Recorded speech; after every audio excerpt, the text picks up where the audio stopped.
estamos viviendo, en primer lugar, no tanto una crisis migratoria, sí una crisis humanitaria y sí una crisis diplomática derivada de la situación entre Marruecos y España. Si nos centramos más en los efectos migratorios,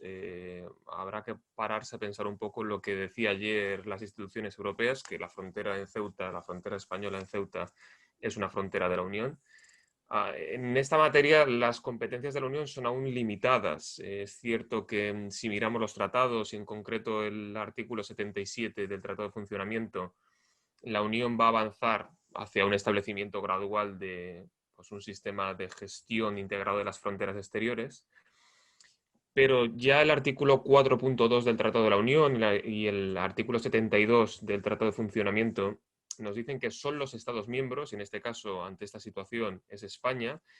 el país que es responsable de su propia seguridad interna y de, por tanto, de proteger y garantizar la seguridad en las fronteras exteriores. Es, por tanto, España la que tiene la capacidad de hacer lo que estamos viendo que está haciendo, desplegar el ejército o desplegar las fuerzas de seguridad para garantizar no solamente la frontera española, pero por supuesto lo que es la frontera europea. Ahora mismo el Pacto Migratorio y de Asilo se encuentra en una situación de paralización. No obstante, lo que vemos o lo que estamos viendo es que las propuestas legislativas en el marco del Pacto Migratorio y de Asilo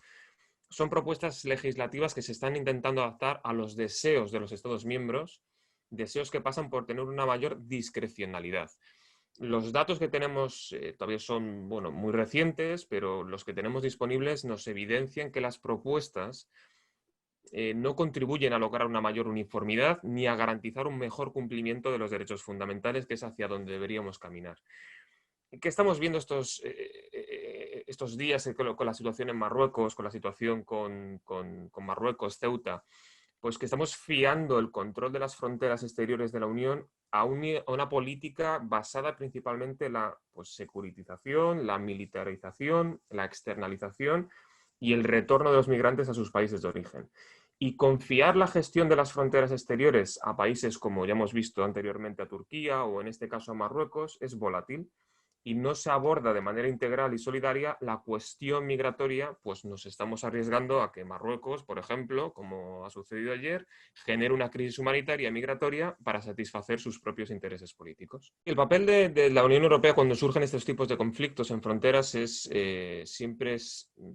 la pregunta que nos hacemos: ¿qué puede hacer Europa o qué más puede hacer Europa en ese sentido? Es cierto que desde la crisis la mal llamada crisis de los refugiados de 2015-2016, Europa tiene un poquito más de margen de maniobra. Se puede solicitar asistencia, es decir, España puede solicitar asistencia a Frontex, a la agencia encargada de asistir a los Estados miembros en materia de gestión fronteriza.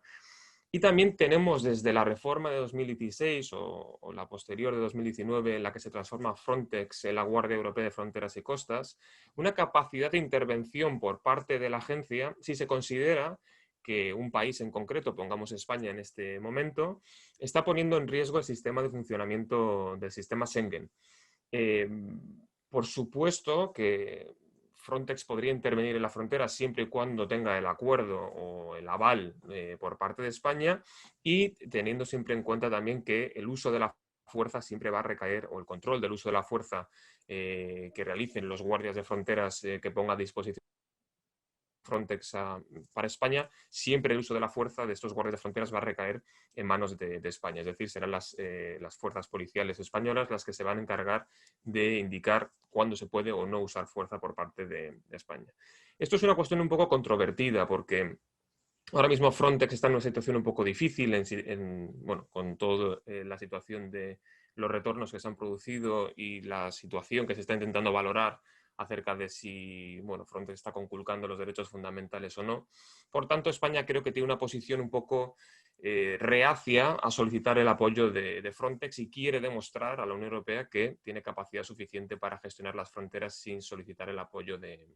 Frontex. Otra posibilidad sería también que España solicitara el establecimiento de un hotspot, es decir, algo que ya hemos visto en Italia o en Grecia tras la crisis de los refugiados en 2015-2016. Es decir, que España solicitara el apoyo de la Unión directamente sobre el terreno y se desplegaran agencias, no solamente Frontex, sino también EASO, Europol, para gestionar una situación fronteriza. Creo que España, como conclusión, no está recurriendo a un hotspot o no está solicitando la ayuda de Frontex, más bien porque no estamos ante una crisis migratoria como tal, sino ante una situación o un problema derivado de político pues, entre Marruecos y España y esa fuerza o esa demostración de fuerza que quiere hacer Marruecos, bueno, pues creando o generando una situación de emergencia humanitaria en la frontera entre España y Marruecos. Es una pregunta importante respecto a la situación de los valores y los derechos fundamentales. Estamos viendo ciertos aspectos en la frontera, en Ceuta, que son preocupantes. Es cierto, y se está recurriendo por parte del ministro del Interior al acuerdo bilateral que hay entre España y Marruecos de readmisión de extranjeros, que se firmó en el 92 y entró en vigor en 2012.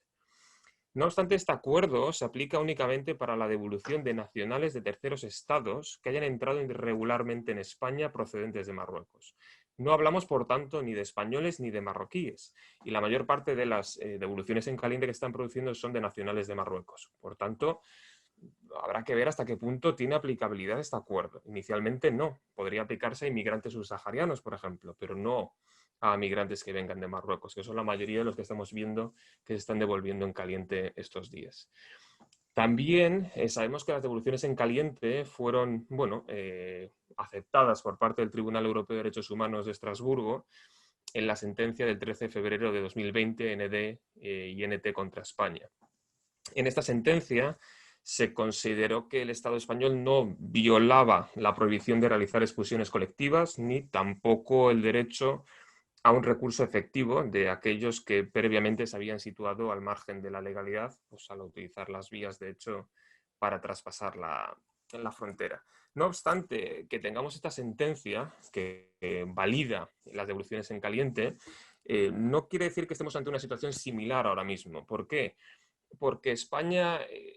en Ceuta lo que está haciendo es, o no está llevando a cabo un análisis de la situación de las personas que son devueltas en la frontera con Marruecos. Es decir, entre los migrantes que se están devolviendo en caliente, es difícil pensar que España ahora mismo esté haciendo un análisis acerca de si algunos de ellos merecen protección internacional. Es decir, algunos de los migrantes que vienen de Marruecos pueden estar sufriendo violencia de género, pues algunos de ellos pueden venir derivados del conflicto social en la región del Rif, otros por pertenencia al colectivo LGTBI. Es decir, yo creo que no se está respetando realmente la legislación nacional, europea e internacional en materia de derechos humanos. Y también es dudoso que se esté protegiendo efectivamente los derechos de la infancia de todos aquellos menores no acompañados que hemos visto en la playa del Tarajal. Insisto, la frontera con Ceuta, y lo decían las autoridades europeas, es española, pero también es una frontera de la Unión Europea y la Unión, por supuesto, ha de garantizar la protección de las fronteras europeas. Pero la Unión también debería plantearse que los derechos fundamentales han de ser protegidos y que no se lleven a cabo expulsiones colectivas como las que estamos viendo estos días de aquellos migrantes que se encuentran en territorio español.